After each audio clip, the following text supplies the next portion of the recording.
तो कुछ ही टाइम पहले एसर ने अपने 2022 वाले एस्पायर 5 को लॉन्च किया है और जब से ये लैपटॉप लॉन्च हुआ है ना तो अंडर 65,000 वाले प्राइस सेगमेंट में इस लैपटॉप ने अच्छा खासा कंफ्यूजन क्रिएट कर रखा है।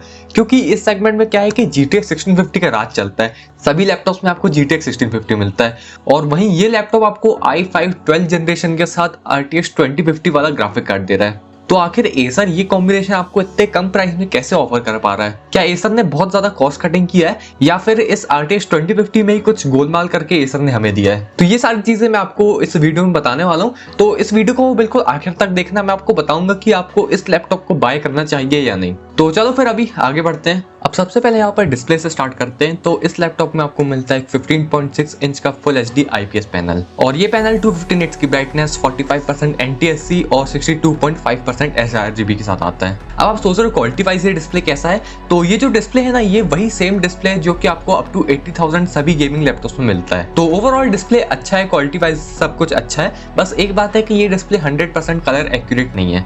तो अगर आप प्रोफेशनली काम करते हो कलर ग्रेडिंग का, कलर करेक्शन का, तो फिर आपको एक एक्सटर्नल मॉनिटर लेना ही पड़ेगा इस लैपटॉप के साथ, तभी आपका काम हो पाएगा। साथ में इस डिस्प्ले का एक डिसएडवांटेज है कि ये जो डिस्प्ले है ये 60 हर्ट्ज का डिस्प्ले है। अब जो भी गेमिंग लैपटॉप्स होते हैं उनमें मिनिमम 120 हर्ट्ज का डिस्प्ले तो होना ही चाहिए, क्योंकि जो स्टोरी वाले गेम्स होते हैं उनमें तो ठीक है 60 हर्ट्ज का डिस्प्ले चल जाता है, लेकिन जो ई स्पोर्ट्स गेम्स होते हैं जैसे कि वैलोरेंट और आपका COD वॉरज़ोन, तो उन गेम्स में जो है एक हायर रिफ्रेश रेट वाला डिस्प्ले काफी यूजफुल होता है, क्योंकि उससे एक तो गेम खेलने में मजा आता है और दूसरा आपको हायर रिफ्रेश रेट होने की वजह से थोड़ा सा एडवांटेज भी मिलता है। तो ठीक है, उस प्रॉब्लम को आप सॉल्व करना चाहो तो आप एक एक्सटर्नल मॉनिटर लेकर सॉल्व कर सकते हो।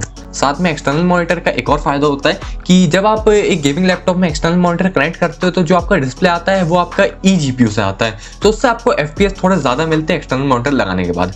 लेकिन वो फायदा आपको इस लैपटॉप में नहीं मिल पाएगा, क्योंकि ये लैपटॉप जो है अपने HDMI और Type-C वाले पोर्ट से डिस्प्ले आउट देता है और दोनों ही पोर्ट से ये iGPU से डिस्प्ले आउट देता है, eGPU से डिस्प्ले आउट नहीं देता है। तो एक्सटर्नल मॉनिटर पे ये FPS बूस्ट वाला फायदा आपको इस लैपटॉप में नहीं मिल पाएगा। सो अब यहाँ पर परफॉर्मेंस पर आ जाते हैं। तो इस लैपटॉप में CPU मिलता है आपको i5 1240p। ये इंटेल का लेटेस्ट 12 जनरेशन वाला CPU है और इसमें आपको 12 कोर्स प्लस 16 थ्रेड्स मिलते हैं, जिसमें से कि 4 परफॉर्मेंस कोर्स है और 8 एफिशिएंट कोर्स है। अब ये जो इंटेल के 12 जनरेशन वाली CPU की सीरीज है ना, इसमें आपको 3 कैटेगरी के CPU मिलते हैं, जिसमें से कि सबसे पहली सीरीज है U सीरीज जो कि आपको thin and light wait laptops में मिलती है। फिर आती है P सीरीज जो कि आपको इस लैपटॉप में मिल रही है और उसके बाद आती है H सीरीज जो कि हाई परफॉर्मेंस CPUs होते हैं और ये CPUs आपको केवल गेमिंग लैपटॉप्स में ही मिलते हैं। अब ये जो i5 1240p है इसको मैंने इस रेंज में आने वाले बाकी CPU से कंपेयर करा जो कि आपको बाकी सभी गेमिंग लैपटॉप्स में मिलते हैं। तो कंपेयर करने का सबसे आसान और इजी तरीका था Cinebench R23 स्कोर्स, तो वो आपको अभी स्क्रीन पर दिख ही रहे होंगे। तो इसके कंपैरिजन में जो बाकी लैपटॉप आपको देते हैं वो है Ryzen 5 4600H, Ryzen 5 5600H और i5 11400H, जिनके की अभी मल्टी कोर और सिंगल कोर स्कोर्स अभी स्क्रीन पर दिख ही रहे होंगे। अब ये जो Ryzen 5 4600H है इसका मल्टी कोर और सिंगल कोर स्कोर दोनों ही 1240p से कम है, और वहीं Ryzen 5 5600H जो है उसका मल्टी कोर स्कोर ज्यादा लेकिन सिंगल कोर स्कोर इससे कम है, और i5 11400H का मल्टी कोर स्कोर इससे ज्यादा है लेकिन सिंगल कोर स्कोर इससे कम है। तो इससे आपको थोड़ा बहुत आइडिया लग गया होगा परफॉर्मेंस कंपैरिजन का। बाकी अगर आपको डिटेल में परफॉर्मेंस कंपैरिजन जानना है तो आप वो गूगल करके पता कर लेना, थोड़ी बहुत रिसर्च करके। वैसे आपको वो भी करने की जरूरत नहीं पड़ेगी, आप बस वीडियो को एंड तक देखना, मैं आपको सब कुछ क्लियर कर दूंगा। अब GPU की बात करें तो इसमें आपको मिलता है RTX 2050 और ये 35 वॉट के TGP के साथ आता है। अब अंडर 65,000 जितने भी गेमिंग लैपटॉप्स है वो सभी आपको GTX 1650 देते हैं। तो मैंने यहाँ पर 4 गेम्स में जो है परफॉर्मेंस कंपैरिजन भी आपके रखे हुए हैं, FPS अभी आपको सामने दिख ही रहे होंगे। और वैसे ये जो GTX 1650 वाले जो आपको FPS दिख रहे हैं ये मैंने लीजन 5 के लिए, क्योंकि पहली बात तो कि जो लीजन 5 है वो इसका सबसे पास का कॉम्पिटिटर है और मुझे पता है कि आप में से जो लोग इस लैपटॉप को लेने का प्लान कर रहे हो उनके पास ऑप्शन में लीजन 5 भी जरूर होगा, तो इसलिए मैंने लीजन 5 के FPS उठाए हैं इस कंपैरिजन के लिए। तो FPS अभी आप सामने ही देख सकते हो कि जो GTX 1650 है वो आपको सभी गेम्स में ज्यादा FPS दे रहा है, भले ही थोड़े से ज्यादा FPS दे रहा है लेकिन वो ज्यादा FPS दे रहा है। अब इसका एक रीजन बस यही है कि जो GTX 1650 आपको मिलता है वो 50 वॉट के TGP के साथ मिलता है और वहीं RTX 2050 आपको 35 वॉट की TGP के साथ मिल रहा है। तो इस वजह से जो है GTX 1650 आपको ज्यादा बेटर FPS दे रहा है इन गेम्स। बाकी इस लैपटॉप में आप आराम से सभी AAA टाइटल्स वाले गेम्स खेल सकते हो। आपको सभी AAA टाइटल्स इस लैपटॉप में लो सेटिंग्स में 60 FPS की गेमिंग करा देंगे। बाकी ये जो RTX 2050 है ये आपको आपको आराम से AAA टाइटल्स की गेमिंग करा देगा, जैसे कि फोर्जा होराइजन 5 और रेड डेड रिडेम्पशन 2 जैसे गेम्स आराम से आप इस लैपटॉप में खेल सकते हो। इन गेम्स में लो सेटिंग्स में आपको आराम से 60 FPS मिल जाएंगे और साथ में इसमें आपको DLSS का भी फायदा मिलता है, तो आप उसका भी फायदा उठा सकते हो। और रे ट्रेसिंग भी आपको इस ग्राफिक कार्ड में मिलती है, लेकिन उसका फायदा आप नहीं उठा सकते हो क्योंकि 4GB की वीरैम है ना, 4GB की वीरैम में रे ट्रेसिंग नहीं हो पाती है। अब रैम की बात करें तो इस लैपटॉप में आपको 8GB की DDR4 3200 MHz वाली रैम मिलती है और इस लैपटॉप में आपको डुअल चैनल रैम मिलती है। और क्योंकि आप इस प्राइस सेगमेंट में अंडर 65,000 देख लो या फिर इवन 70,000 तक भी देख लो, तो आपको जितने भी लैपटॉप्स मिलते हैं वो सब सिंगल चैनल रैम वाले मिलते हैं, पर इस लैपटॉप में आपको डुअल चैनल रैम मिल रही है। क्योंकि ये जो आपको 8GB की रैम मिल रही है ना, इसके लिए यहाँ पर इस लैपटॉप में 2 4GB की रैम स्टिक्स यूज करी गई है, तो इस कारण से ये लैपटॉप एक डुअल चैनल रैम वाला लैपटॉप है। तो डेफिनेटली इस डुअल चैनल का फायदा आपको गेम्स में तो दिख ही रहा है, तो इस डुअल चैनल का फायदा तो आपको गेम में मिलेगा ही। और वैसे आपको इस लैपटॉप में X16 वाली रैम मिलती है, X8 वाली रैम नहीं मिलती है। जबकि आप इस सेगमेंट के बाकी गेमिंग लैपटॉप्स को देखो तो ज्यादातर गेमिंग लैपटॉप्स आपको X8 वाली रैम दे रहे हैं और वहीं ये लैपटॉप आपको X16 वाली रैम दे रहा है। और इस लैपटॉप की रैम की सारी स्पेसिफिकेशंस अभी आपको स्क्रीन पर दिख ही रहे होंगे और इसकी रैम का जो मॉडल नंबर है उसको मैंने गूगल में सर्च करके निकाला, तो ये जो सैमसंग वाली रैम है यही आपको इस लैपटॉप के अंदर इनबिल्ट मिलती है। तो अगर आपको इस रैम को भी चेकआउट करना है तो उसकी भी लिंक मैं आपको डिस्क्रिप्शन बॉक्स में दे दूंगा। और साथ में इसमें आपको 512GB की SSD भी मिलती है। अब थर्मल्स की बात करें तो इस लैपटॉप में आपको डुअल फैन कूलिंग सिस्टम मिलता है with dual copper pipes and 2 exhaust vents. साथ में ये लैपटॉप बॉटम से भी एयर इनटेक करता है और आपके जो कीबोर्ड की कीज के बीच में जाके है ना, वहां से भी ये लैपटॉप एयर इनटेक करता है। तो जनरली इस सेगमेंट के जो सभी गेमिंग लैपटॉप्स होते हैं ना, उनमें आपको 3 या 4 एग्जॉस्ट वेंट्स मिलते हैं और वहीं इस लैपटॉप में आपको सिर्फ 2 एग्जॉस्ट वेंट्स मिल रहे हैं। तो हाँ, बिल्कुल आप सही सोच रहे हो, इस लैपटॉप का जो थर्मल्स है ना, वो इस सेगमेंट में आने वाले किसी भी और गेमिंग लैपटॉप जितने अच्छे नहीं है, लेकिन ये कूलिंग सिस्टम इस लैपटॉप के लिए एकदम परफेक्ट है।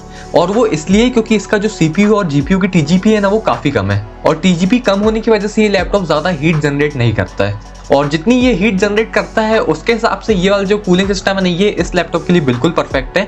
ये कूलिंग सिस्टम इस लैपटॉप के टेम्परेचर्स बढ़िया से अंडर कंट्रोल रखता है, ज्यादा ओवर हीट भी नहीं होता ये लैपटॉप और टेम्परेचर्स काफी कम रहते हैं। तो ओवरऑल बात करें तो इसके थर्मल्स ना आपको बिल्कुल बढ़िया मिलते हैं। अब अपग्रेड्स की बात करें तो इस लैपटॉप में आपको 8GB की DDR4 3200 MHz वाली रैम मिलती है और इसके साथ ही इस लैपटॉप में आपको 2 रैम स्लॉट्स भी मिलते हैं। तो आप चाहो तो रैम को अप टू 32GB तक एक्सपेंड कर सकते हो, पर ये जो दोनों रैम स्लॉट्स हैं यहाँ पर, ये दोनों ही रैम स्लॉट्स ऑक्यूपाइड है, क्योंकि मैंने आपको वीडियो में पहले ही बताया था कि इस लैपटॉप में आपको 2 4GB की रैम स्टिक्स मिलती है। तो इस कारण से ये लैपटॉप को बाय डिफॉल्ट डुअल चैनल भी मिलता है, लेकिन यहाँ पर दोनों स्लॉट्स ऑक्यूपाइड होने की वजह से क्या है कि जब भी आपको कभी रैम अपग्रेड करना होगा ना, तो उसके लिए आपको दोनों में से एक रैम को रिमूव करना होगा, फिर आप नई रैम डालोगे और जो रैम आप रिमूव करोगे वो वेस्ट जाएगी। और जैसे कि आपको तो पता ही होगा कि गेमिंग लैपटॉप्स में 16GB रैम कितनी जरूरी होती है, और अगर आप 16GB रैम में भी इस लैपटॉप को अपग्रेड करना चाहोगे ना, तो फिर तो आपको इस लैपटॉप की दोनों जो 4GB की रैम स्टिक्स है ना, दोनों को निकाल के फिर दोनों स्लॉट्स में 8GB की रैम स्टिक्स डालना पड़ेगा। और अभी आप सोच रहे होगे कि 16GB की क्या ही जरूरत है, 12GB में भी तो काम हो ही जाएगा ना। तो मैं आपको बता दूं कि इसका एक नुकसान है कि आप एक स्लॉट में 4GB की रैम रखोगे और एक स्लॉट में 8GB की रैम रखोगे, तो इससे क्या होगा कि आप जो दूसरे स्लॉट में 8GB की रैम लगाओगे ना, उस 8GB में से बस 4GB ही डुअल चैनल में वर्क करेगा, बाकी का 4GB आपका सिंगल चैनल में वर्क करेगा। तो इसका ये नुकसान है, तो इसलिए आप 12GB की रैम भी इसमें नहीं लगा सकते हो। तो बेटर होगा कि अगर आप इस लैपटॉप को ले रहे हो तो इसका जो 16GB वाला वर्जन है ना, आप वही लो, तो उसमें आपको ये दिक्कत नहीं होगी। फिर साथ में SSD की बात करें तो, साथ में स्टोरेज की बात करें तो इसमें आपको 512GB की SSD मिलती है और 2 SSD स्लॉट्स मिलते हैं, जिसमें से कि एक SSD स्लॉट आपका पहले से ऑक्यूपाइड है और दूसरा SSD स्लॉट आपको एम्प्टी मिलता है। अब एसर ने कंफर्म नहीं किया है कि आप मैक्सिमम कितनी इसकी स्टोरेज एक्सपेंड कर सकते हो, पर मुझे लग रहा है कि आप इसकी स्टोरेज मैक्सिमम 4TB तक एक्सपेंड कर सकते हो, 2TB ऑन ईच स्लॉट, क्योंकि बाकी सारे भी जो गेमिंग लैपटॉप्स हैं उनमें भी आप 4TB तक एक्सपेंड कर सकते हो। तो मुझे लग रहा है कि इसमें भी आप इतनी ही एक्सपेंशन कर सकते हो, और बाकी अगर मैं गलत हूँ इस मामले में तो जरूर से आप कमेंट सेक्शन में बताना, तो बाकी लोगों को भी इससे नॉलेज मिलेगा। तो अब एट लास्ट कंक्लूजन पर आ जाते हैं। तो अभी तक अगर आप ये वीडियो देख रहे हो तो आपको ये चीज़ तो समझ में आ गई होगी कि एसर ने यहाँ पर डिस्प्ले के रिफ्रेश रेट में और थर्मल्स में कॉस्ट कटिंग करा है, और ऐसे थोड़ी बहुत और चीज़ों में भी कॉस्ट कटिंग करा है, तब जाके आपको इस प्राइस सेगमेंट में i5 12th generation plus RTX 2050 मिल पाया है। तो यहाँ पर कॉस्ट कटिंग कटिंग में कोई दिक्कत नहीं है, क्योंकि एसर ने कोई यहाँ पर बुरी कॉस्ट कटिंग नहीं करा, कुछ बहुत बड़ी कॉस्ट कटिंग नहीं कर दिया एकदम मेन चीज की कि जिससे आप इस लैपटॉप को लेने का प्लान ही कैंसिल कर दो। तो एसर ने यहाँ पर ठीक कॉस्ट कटिंग किया है, तो उससे यहाँ पर कोई दिक्कत नहीं है। और साथ में एक चीज आपको और समझ में आई होगी कि ये लैपटॉप एक फुल फ्लैश्ड गेमिंग लैपटॉप नहीं है। ये लैपटॉप असल में क्या है कि thin and light weight laptop और गेमिंग लैपटॉप के बीच में आता है। और ये लैपटॉप उन लोगों के लिए बिल्कुल परफेक्ट है जिनको कि लैपटॉप अपने किसी और काम के लिए चाहिए, उनका मेन प्रायोरिटी कुछ और काम है और उनकी सेकंड प्रायोरिटी है गेमिंग, यानी कि वो कभी कभी कैजुअल गेमिंग भी करते हैं। क्योंकि मेरे पास भी अक्सर ऐसे कमेंट्स आते रहते हैं कि भाई कोई ऐसा लैपटॉप बताओ मेरी कोडिंग के लिए, मेरे एनिमेशन के लिए, मेरी वीडियो एडिटिंग के लिए या फिर मेरे कॉलेज के लिए। और इन सभी कमेंट्स में एक चीज कॉमन होती है कि इनकी सेकंड प्रायोरिटी गेमिंग होती है, इनको कैजुअली गेमिंग भी करना होता है। तो अगर आप भी उन लोगों में से हो ना, तो ये लैपटॉप आपके लिए बिल्कुल एक परफेक्ट ऑप्शन है। मतलब इस लैपटॉप के अलावा किसी और लैपटॉप की तरफ आपको देखना ही नहीं है, क्योंकि जनरली इन लोगों के लिए क्या था कि इनको एक thin and light weight laptop ही लेना पड़ता था। पर उन लैपटॉप से एक ये बहुत अच्छा ऑप्शन आ गया आपके लिए एस्पायर 5 2022, जो कि आपके लिए एक बहुत ही अच्छा ऑप्शन है। अगर आपको लैपटॉप अपने कॉलेज, कोडिंग, वीडियो एडिटिंग, अपने ट्रेडिंग या फिर ऐसे किसी काम के लिए चाहिए और सेकंड प्रायोरिटी आपकी गेमिंग, आप कैजुअली गेमिंग भी करते हो, तो फिर तो बिल्कुल परफेक्ट ऑप्शन है ये। फिर तो आप यही वाला लैपटॉप लेना।